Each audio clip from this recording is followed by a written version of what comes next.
We're going to talk about fundraising in election years and what does that mean. And we learned a lot doing the research for this, so I hope you enjoy it as well. A couple of small notes before we get started. CFRE approved for 1.0 CFRE credits. Basically, we'll drop a survey in the chat at the end and you just fill it out and we make sure you're here, and that way if you ever get audited, we got your back. So pretty simple, pretty straightforward there. Here's the agenda. So we'll talk a little bit about some intros, and we'll talk about fundraising, what the sort of past has told us about how fundraising will be affected by competitive federal elections. We'll talk about some tips for navigating this, and then we'll do some next steps in Q&A. And then everyone's about to ask this at different times, but yes, the recording will be sent around and the slides will be sent around after the fact, so you have that as well. Okay, so quick intros. My name is Patrick. I've met a ton of you, either in person or online. Delighted to be the co-founder and co-CEO of FreeWill alongside my co-founder, Jenny. And we are really lucky as a team to, I think we're at 5.6 billion now, about 200 folks from all around the country working really hard to make a whole bunch of cool things and help support the nonprofit world, especially around complex giving. So giving stocks and bequests and crypto and qualified charitable distributions and a whole bunch of other things. So, so cool. All right, and then before we get started, one thing we like to do is just as a big thank you for showing up, give away a bunch of books. And so one of our favorite ones is this book called Influence, which is the Psychology of Persuasion by Robert Cialdini, who's a PhD. And it really looks at the different ways to change people's minds. So it's going to be really interesting if you read this going into the election to start see what are the ads actually doing and what part of psychological practice are they playing on, but also in fundraising and then in your normal conversations with your coworkers, with your family, really thinking about what is actually influencing people and what isn't. And so if you'd like to, just make a small note in the survey. We're going to give this to 20 folks, and then just make sure to include your address so we can actually send it to you. All right. Camille has a quick question. How do we connect to get CFRE credits? You have to originally register on the CFRE site, so feel free to go check that out. But in terms of getting credit for this webinar, we will share a survey at the end of it, so just fill that out. Okay, so how's your week going? Some interesting stuff here. You see the sort of top line is happiness, the yellow line is anxiety. Happiness is down a bunch. And so I actually don't have clear hypotheses as to why this is. So if anyone has a sense of what's happening in the world that wasn't happening 2 weeks ago, feel free to let me know and maybe put that in the chat if you have any ideas. Gas prices, Uvalde. I think that some of that had happened before 2 weeks ago, but I could get my math wrong here. So that's that. Also, people are a little bit less confident about hitting their goals. And so, you know, not a huge thing, but a little bit of a downward trend since the end of last year. And so let's keep an eye on this and let's think about how do you actually do it as well. All right, so what happens to nonprofit fundraising during and after and before elections? And so there's some really interesting stuff here, and I want to walk through this, hopefully not too quickly, because there's some really interesting trends happening. And as we talk about, some of these trends tend to get more pronounced over the years and not just revert to it. So let's take a quick guess in the chat. How do you think the presidential elections affected nonprofit fundraising in 2012 and in 2016? So up, down, increased, stay the same. Those are basically your options. Feel free to add anything else. A mix of ups, downs, some dependent on the sector. Increased illiquid giving. Wow, that's a smart. We'll get to that. Okay. Down for your org, way up. Yep. Yeah. Okay. So a big mix across the board. Let's sort of chat through this. And we asked you actually also when we look forward, right? What do you think is going to happen to you in your organization if Republicans control Congress? So Republicans win the House and the Senate. 22% of you said we think it's going to have a negative impact on our fundraising. 20% said no impact, and 16% said it's going to have a positive impact. And then a whole bunch of folks don't know. Now, if we look at Democrats, what happens if Democrats control Congress? 42% said I don't know, 22% said positive impact, 28% said no impact, and 8.6% said negative impact. So some people think, majority thinks, let's just go back to this quickly, positive impact will be greater if Democrats control Congress. And so we'll see. Some of that obviously depends on the makeup of the folks. Well, let's sort of look at what happened in 2012. So political donors, people who were giving politically at the time, actually increased their overall nonprofit giving as well, but non-political donors decreased it. So rather than thinking about trade-offs, this is really interesting, right? What we're saying is the folks who are already giving somewhere else are then more inclined to give to you as well.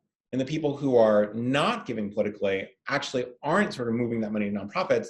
They're just disengaging a little bit from the world. So that's a really interesting insight from 2012. Here's what it looks like in households based on gender, which is interesting. So there's a lot going on here, but what you can see is that in male-female households, charitable giving and political giving makes up about total half of it.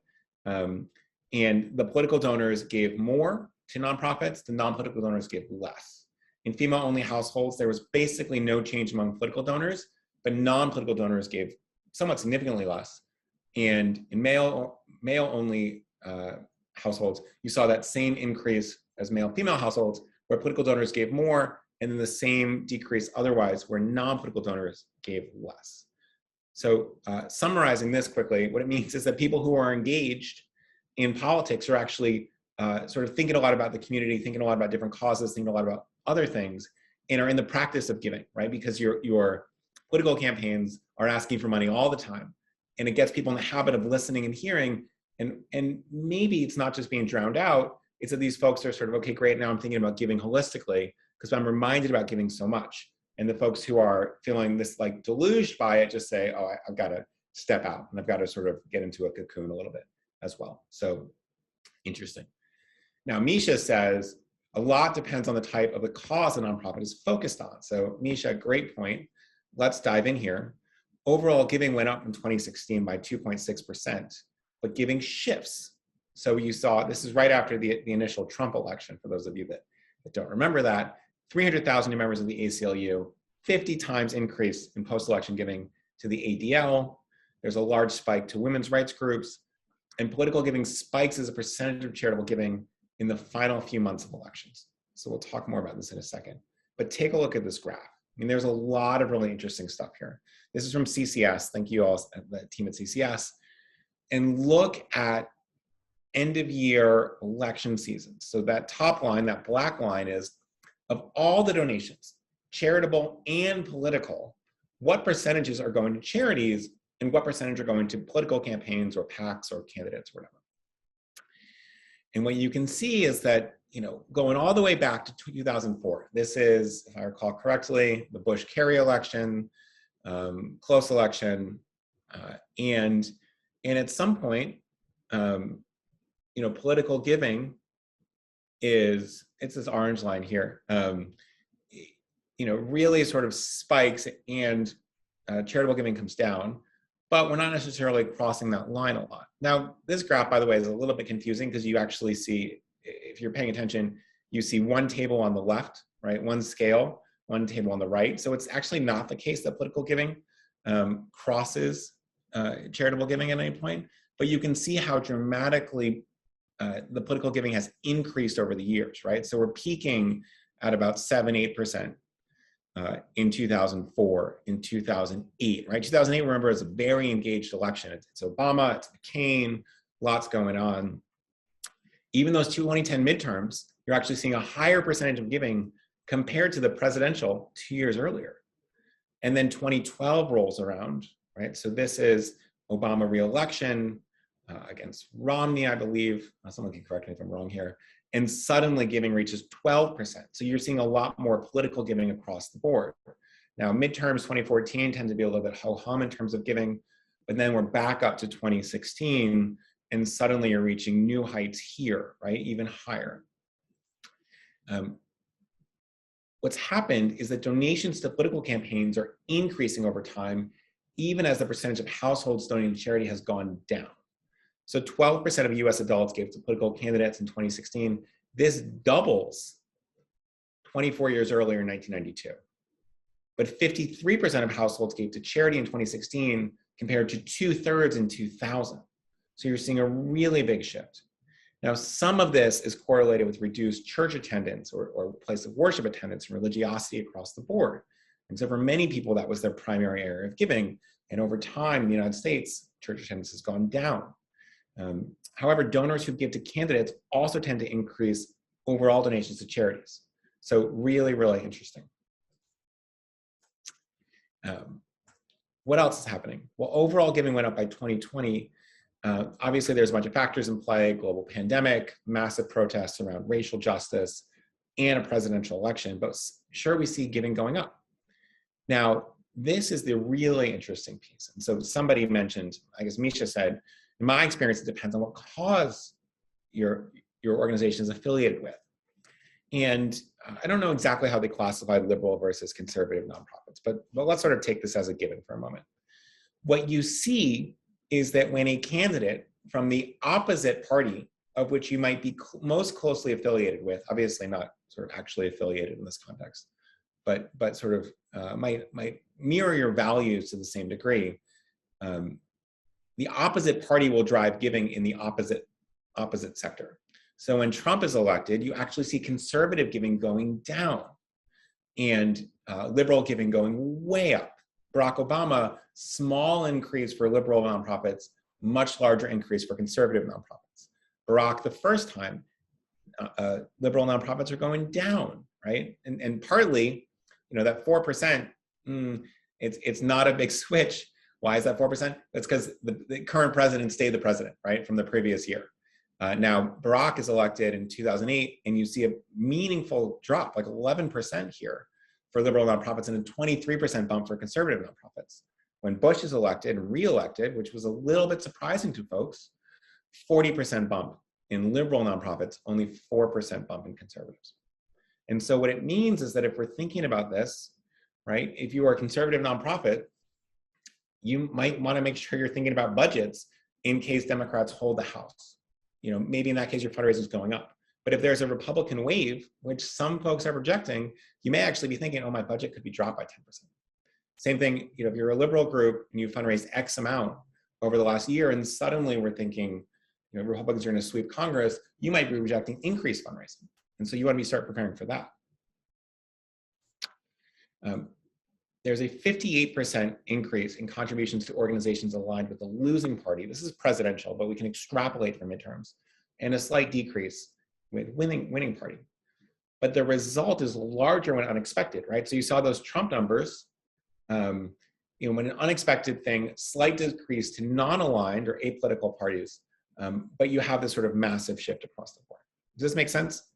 So hopefully that, you basically want to think, if you are, say, a relatively neutral community organization, you might see a very small decrease, right, during this.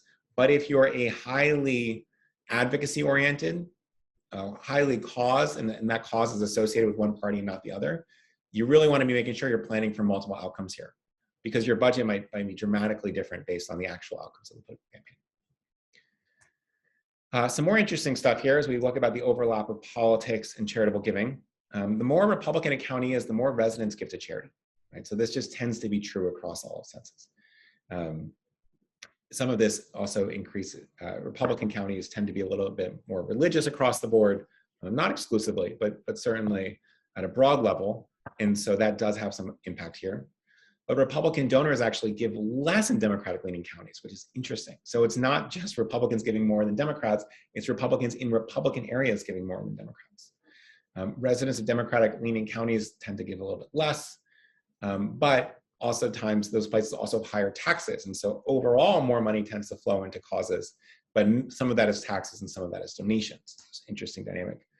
But here's something that we didn't expect, and is really interesting. When counties are divided, taxes go down, but also donations go down from both sectors, right? Meaning Democratic voters, Democratic donors, or Republican donors as well. And so the theory there is a little bit that there's sort of lower trust in the organizations, that they might sort of have the same values. So that's just sort of something interesting to keep in mind and explore a little bit. There's a really interesting study from IUPUI that teamed up with BYU, NC State, and the University of Georgia. Also, sometimes, especially when you have a very surprising event, there's what is sometimes coined rage giving. I don't know if I love this term, but certainly it's used in common parlance. So days after the 2016 election saw a massive uptake in giving, but there's a difference here by gender. Same thing with 2020 racial justice protests and similar sort of shifts in giving after the recent Supreme Court leak, where people might, things that are surprising news will generate significant giving the same way a sudden natural disaster might as well. These divisive moments lead to a surge in donations similar to crisis giving, right? Humanitarian crisis or otherwise. And they can be disruptive, but they're also a big opportunity for folks who are ready to steward new donors and really keep them in the fold, right? So not all of these donors will stick around, but some of them will. And so when we have these moments, let's start thinking about how do you capture donations there, but also what's the near-term process in order to make sure we're stewarding folks who may be new to our organization. Coming back to the gender question, here's interesting data around giving after Election Day in 2016. So you can see the amount of giving tends to be relatively close. Blue line is men, red line is women. There's not enough data, I think, in this sample to look at non-binary folks, just noting that. And then after Election Day, these things fork. And so you actually see a lot of immediate giving from women and a lot from men, but at a different level. And so that's really interesting. A couple of folks call it concerned or reactionary giving or responsive. These are all better terms, I think. So rage giving is not our term. It's sort of used in common parlance, but good point. Great. So, and then when we think about the issues that are at stake, you might see more giving here. This data is from Pew. It's also from early March. And so I just want to note here that many of you talked about the Uvalde shooting in recent weeks, Supreme Court leak a little bit before that. So this data predates that. So I do want to note that things like gun policy, abortion, which are in the middle here, will probably go up for both parties as well. So you can see obviously the economy, voting policies, healthcare, some of these things have pretty divergent. Education, energy policy, immigration tends to be an issue that Republicans tend to speak about and voters say they care more about than Democrats. Climate change is a similar big divide. So just some interesting stuff to watch for depending on where you are here to think about how it might affect your nonprofit. And then, in a midterm, it's important to know that the cacophony that is coming is not created equally. So the Senate is probably going to be the most expensive of the races, with the exceptions of a couple of gubernatorial races in states that have no contribution limits. So those can get really pricey pretty quickly. But looking at where we're likely to have the most noise, right, and not a pejorative word, but just sort of the most TV, radio, podcast, YouTube ads, everywhere you go, you will see political ads in these places, starting in about a month or two. So Arizona, often seen as one of the hottest races and sort of most competitive, will be very expensive. Mark Kelly is a very good fundraiser, has been raising money for tons of time, and is expected to spend all of that over the next few months. Florida, obviously a very expensive market. That will be happening. Georgia, Nevada, New Hampshire, Carolina, Ohio, Pennsylvania, open seats. The race in Pennsylvania will be particularly interesting with Dr. Oz running against a guy named John Fetterman, who's sort of a non-traditional candidate as well, although he's current lieutenant governor. So there'll be a lot of interesting stuff there that will just dominate the news cycles in all these places, Wisconsin as well. So if you're here, some of the tricks we'll talk about in a moment extra apply to you because it will, the election will be so front and center to you in a way it may not be in some other states. Alex is in the Boston area, and Sister Maggie Hassan, who I believe is running in New Hampshire in the Boston media market, has been on air for a couple of months already. So you're seeing that. All right, so good luck to you in those states. It's gonna feel like a lot. So let's talk about what's actually likely to happen. We talked about the sort of results of different outcomes here. What we're seeing is historically, as many of you know, in the midterms, the sitting president's party almost always loses House seats. I think the only recent election where this didn't happen was 2002. Someone can correct me if I'm wrong there. That was George Bush had won. Republicans made gains. This was right after 9/11, a little bit of a different political context than most other years. It's quite likely at this point, I think, based on political prognosticators, the Republicans will take back the House. The Senate seems sort of in the lean Republican category, but still up in the air a little bit. And so this will be a big difference. What is likely to know, what is very likely is that Democrats will not maintain all three houses, all three sort of branches. What's the right word? Anyway, they will not maintain the Senate, House, and the presidency, but they will maintain the presidency, right? There's just no real world where Republicans take over the presidency this year. There's no race. And so you'll have divided government, right? The House is almost certainly going to be lost to the Republicans, and the Democrats are basically 100% likely to keep the presidency. Therefore, you're moving into this world. Very little changes in tax policy, for instance, just not a lot of legislative shifts. And what you may see is that advocates of both parties will seek changes outside the political system or at the state level. And so positioning yourselves here as the path to change, right, especially if you have traditionally Democratic donors who previously were saying, great, we're going to get all these things done through Congress. Now they might see that as not an option, so we'll look to non-governmental options as a way, right? So that you'll see more giving that way as well. All right. And then, oh my gosh, we're almost here. The presidential race may also begin almost as soon as the midterms are over. So it is very common for candidates, we'll talk about Trump in a second, it is very common for candidates to be announcing either in late November, right? People tend to avoid the holidays, early December or January.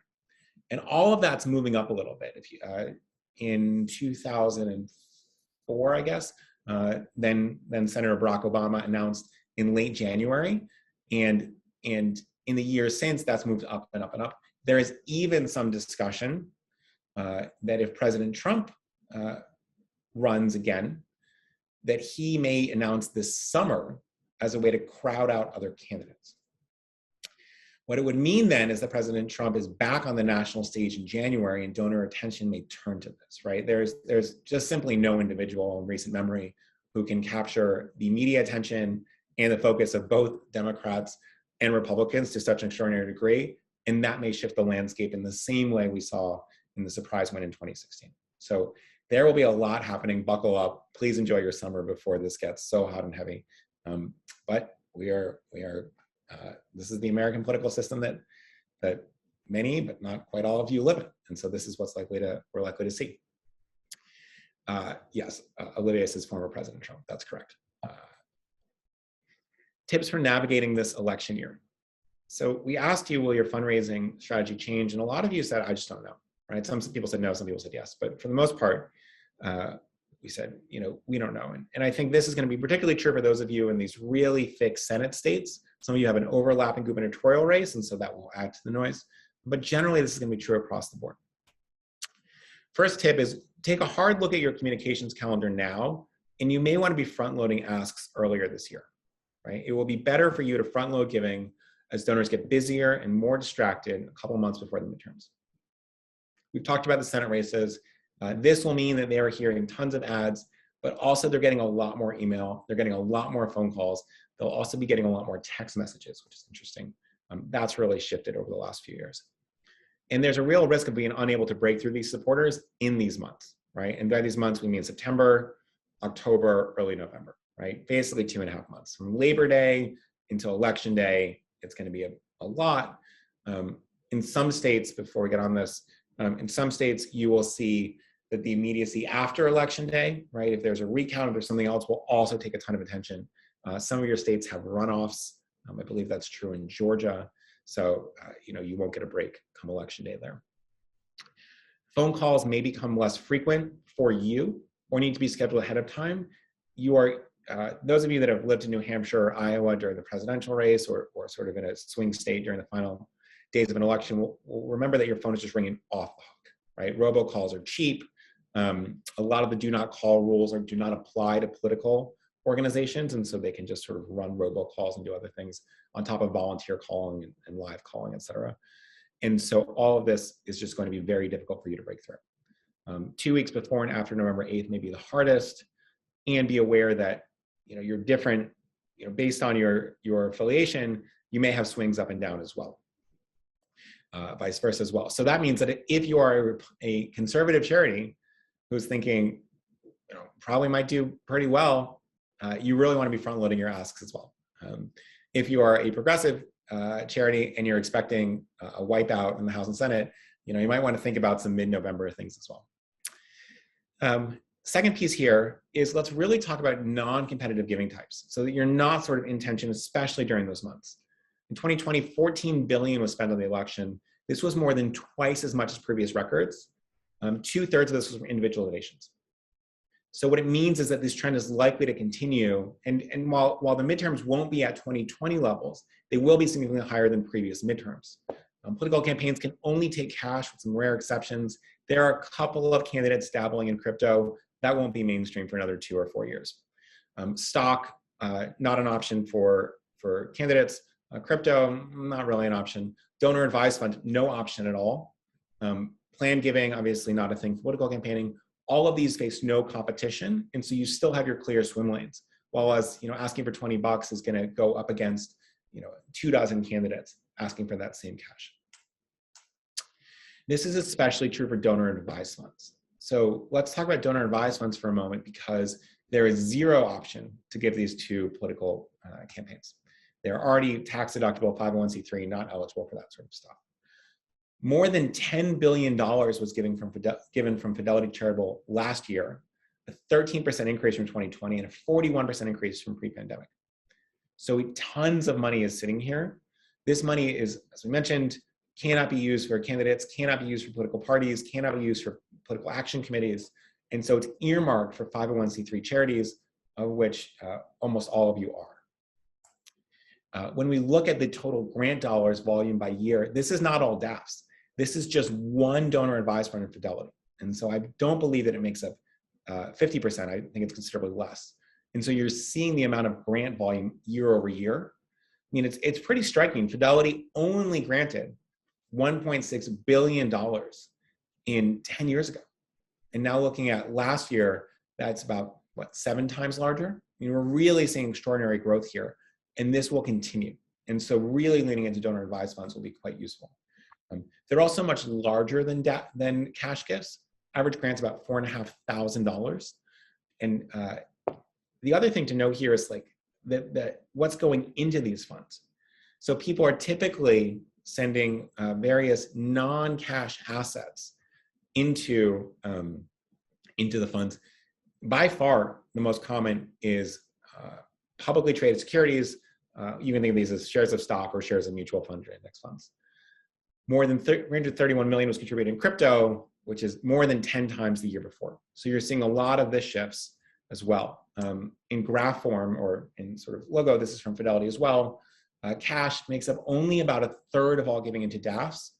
Non-publicly traded assets, right? So if you have shares in a law firm or shares in a plumbing company, or you're a startup that hasn't public and you want to donate some of those shares, all of that is available. 55% are publicly traded stocks.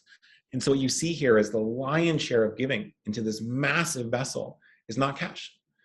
One of the things that we'll sort of remind you of is knowing this, the reason that DAFs have gotten so big is because they made it really easy for you to give non-cash assets.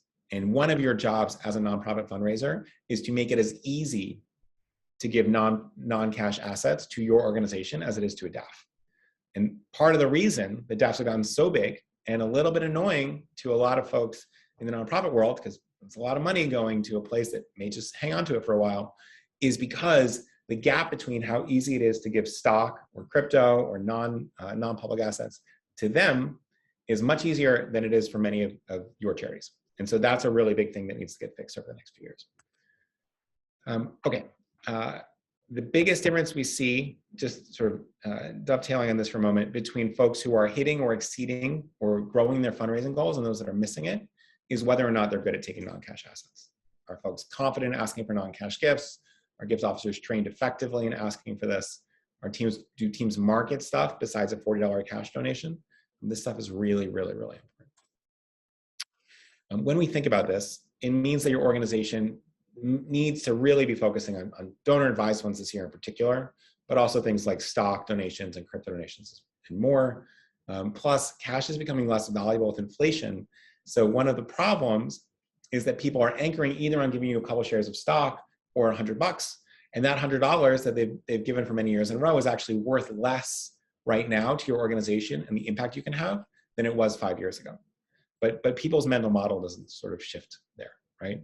The reasons you go into a grocery store and things feel expensive is because your mind hasn't adjusted to inflation, and that's also true in giving, right? So even if your donations are staying constant, you're probably actually losing money in terms of the value you can buy for that as well. Donors are already looking to give assets. We know this because we have proof from the donor advised fund behavior. And as always, just another reminder to make sure you're linking these different ways to give: stock giving, crypto giving, DAF giving, etc., on your donate page as well. Here's an example from a cool organization called OSearch, and you can see crypto here, but also a couple other cool stuff as well. So great example. 3, how do we avoid donor fatigue in a moment where, boy, everyone's asking, like literally, I'm on a bunch of political lists, and come October 15th, I'm probably getting 35, 40 emails a day from them. And what we're seeing here is that fatigue actually happens when people feel like, oh, this is just going to keep happening. There's a whole study that frames annual giving as exceptional or uncommon and infrequent. It changes how people think about the expense. It removes giving from the comparison with regular disposable income and increases charitable giving. A simple switch in wording, for example, only once a year versus annual, makes a really big difference and reduces feeling of fatigue. I know that not everyone, I think that many more people are going to restaurants than were, a year ago, a year and a half ago, 6 months ago. And let me know if you've had this experience, because I was out to eat with some friends the other night, and the waiter comes over and says, oh, is there something we're celebrating? An anniversary, a first date, a birthday, whatever. And the answer was no. But the reason they ask that is, yes, they're lovely people, but when you are conditioned to think about celebrating a special event, you are much more likely to buy that slightly more expensive bottle of wine, or get 2 desserts to share, or get the appetizer or the entree that's a little bit more expensive than what you want. Because this mental model of special occasion really changes behavior. And so it's on us as fundraisers to really think about using that mechanic as well. So when we talk about our annual giving day, our giving day that happens only once a year, let's make a special effort here. That's a different conversation, and a really important one. Here's an example. Even in wild times, our big campaign only happens once a year. Many supporters are marking the occasion by making a gift out of their investments to have a large impact. See what we're doing here? So this thing could, it's going to happen last year, or happened last year, it's going to happen next year. And yet we're talking about this as sort of this unique, special thing, as opposed to the consistency of it. And that allows us to trigger different parts of the brain and have a much bigger impact. The other thing that's going to break through the noise, and there will be a lot of noise, consumers across the board tend to personalize, tend to prefer personalized experiences and purchase much more often. We can extrapolate this into nonprofit fundraising. About 60% of people say they prefer to hear from an individual within a nonprofit versus those that prefer to hear from a brand. And 60% are inspired to give from requests by donor relationship managers. So what does this mean, right? How do we make people feel like this is not one of a 10,000 mass emails that are being sent out? Well, particularly with your bigger donors, but we can think about automating more of this at our smaller donors as well. Make sure you personalize your messages. Obviously, we're using name, and that's sort of 101 at this point. But can we talk about personal information they shared with you? What was their favorite piece of art? What was their class year? If you are a college and you have all this record, please make sure you're including that in any message to your alumni. If you have kids or spouses name, helpful. Obviously, progress updates for causes they previously donated to, and then name specific dates. So oftentimes people will say, thank you for your past support. We'd love for you to give again. Now that's very different than saying, last year on September 13th, you made a gift to the college, And in the past year, we've used gifts like yours to do X, Y, and Z. Thank you so much. Would you consider giving again? Now, that's a very different thing than the sort of blanket thank you for your generosity. It shows we acknowledge your gift, we understand it. It reminds people of the experience they had giving the first time, and then allows us to connect with the future usage of that as well. Again, we'll rename Rage donors next time, so thank you for all the suggestions here. These folks some folks are only going to give this way. But there are certain components here, right? If you see certain donors respond in divisive moments or crises, make a list of them and make sure we're asking those for multiple ways to help for the next time, right? Those of you that are engaged in more advocacy style giving know that there will be these repeated moments. That's why you have this job. Things like non-cash giving or volunteering or even bequests continue to work for decades. And this is a really important moment to use that sort of heightened emotional state in order to help make sure that we're not just having these sort of surges of interest and then fading away, right? Because these folks are obviously interested in the cause.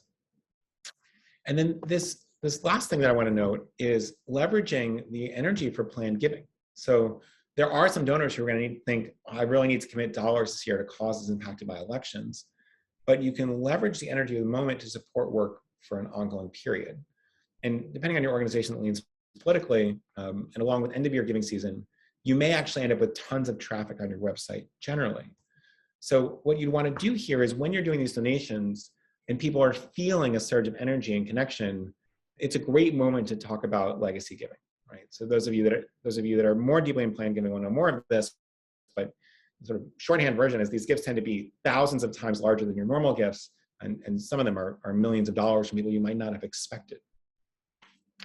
So it's a really good practice to look at your thank you note or your post donate landing page and say, wow, thank you so much for giving. Would you like to take also this other step that a lot of people are doing?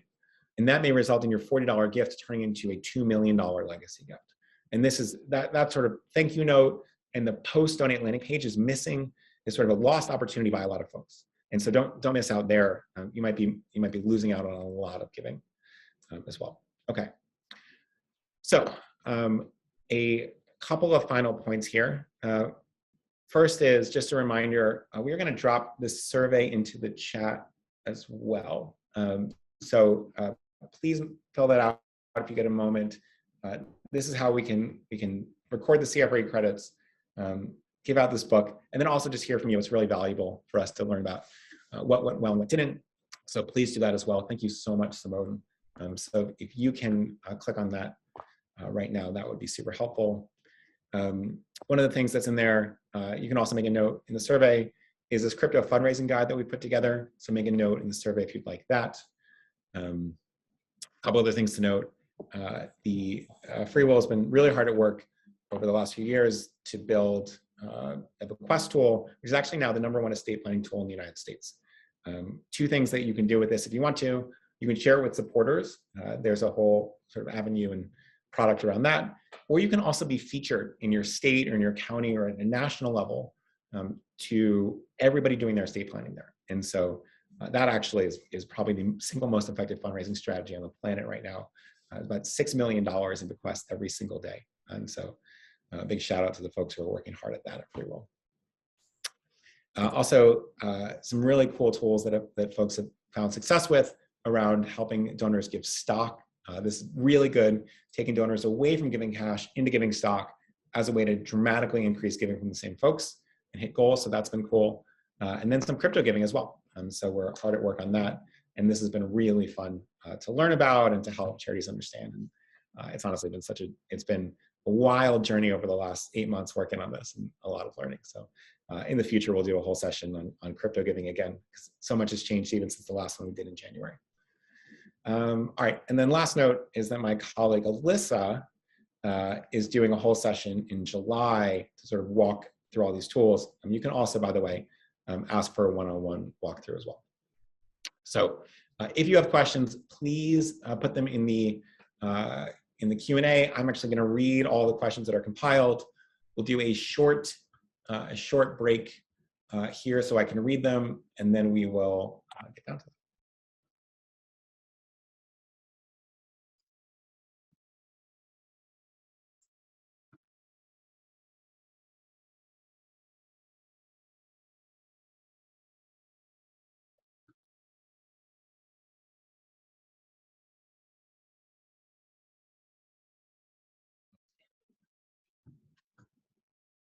Great, so we have some good questions.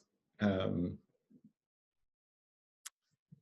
you for doing that, and let's dive back in. So, but actually, before we get to questions, we do have one more note. And so my colleague Simone, who just shared the survey in the chat, for those of you that have been on some of these sessions, starting in March 2020, when the webinars were a rapid response service to help support nonprofits who are navigating this whole new world of pandemic.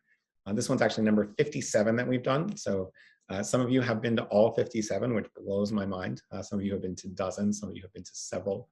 But one of the things to note is that my colleague Simone has been the driving effort in terms of putting all the decks together, doing a ton of research as well.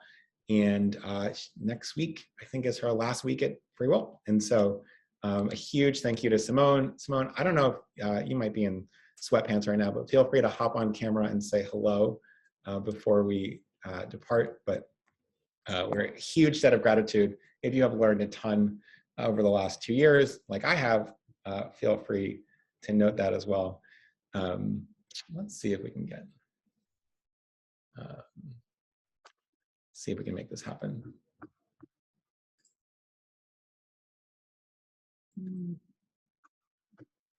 Well, Simone, feel free to hop in. We'll answer a question. There she is. Hey, Simone, anything you want to say before before you say goodbye to these folks for a long time? I didn't know you were doing this, so I'm glad I wasn't in sweatpants. Just a big thank you to everyone who's attended these webinars and given so much feedback in all of the surveys. None of this would have happened without all of you joining in and learning and teaching us so much as well. So very sad to be saying goodbye. Thank you. Thank you. Well, we love getting to learn so much from you, so thank you. All right, before we sign off, let's answer some of the hard questions about this as well. Melody asks, do nonprofit fundraisers generally lean liberal? I don't know. My guess is yes, that if you polled nonprofit staff across the board, that they would generally lean Democratic. Why is that? That it tends to correlate at the present moment. This hasn't always been true in history. Folks with bachelor's degrees and higher tend to lean a little bit more Democratic. Younger people tend to lean a little bit more Democratic. This fits a lot of the same thresholds as well, but it's a good question. I don't know. Rachel asks, how do we define political donors? Rachel, most political donors, or sort of most political campaigns, have to report on their donors. So these are donors who are giving to candidates, political parties, or political action committees that are reporting donors. So that's where we get the data. It's a good question. Dee asks, what does the decreased market value of stocks this year mean for gifts? So for those of you that aren't following as closely as others, there's been a recent dip in the S&P 500, a little bit of recovery, same thing in the Dow and the NASDAQ. Tech stocks have been hit particularly hard. And so you'll see a lot of things in the news, this is down 8%, this is down 7%. It is an important thing to note that we often talk about sort of things being down from their singular high that would have lasted a second. And so, most of your donors who bought stocks at any point in the last 20 years have significantly appreciated assets. So they may not be quite as appreciated as they were a month ago, but it is not the case that they do not have stuff they can be giving and should be giving. And so it's a really, they still have a lot of capital gains, and we see that across the board. So in both up and down years. Now, if we suffered a 50% loss in the stock market, you might see some different behavior, but that's not where we've been. Right? You would need basically depression era losses in order to I think really push this down. How do you talk about think about timing of fall appeals during an election year? So Cassandra, you might still do them, but you may want to have some lowered expectations. If you can do things late in November and really pushing into end of year, that will be more successful. You might also consider August. People tend to downplay August as a fundraising time. And those of you that are more involved in plan giving may know that August is National Make-A-Wilma. And our team has put a ton of effort with a lot of our partners into that. And giving rates in August are just off the charts. Almost half a $500 million last year in terms of new plan gifts in in August. So putting August back into play a little bit. It also tends to be a time where fewer people are messaging folks generally. And so even though some people are on vacation, they still read it, they'll see it, you'll be in good space. So just to summarize that, I would sort of think more about August than you normally do. And if it's something in October in particular, maybe lower your expectations a bit, unless it's an in-person gala or an in-person event, or you're really personalizing things. That's the stuff that's likely to break through.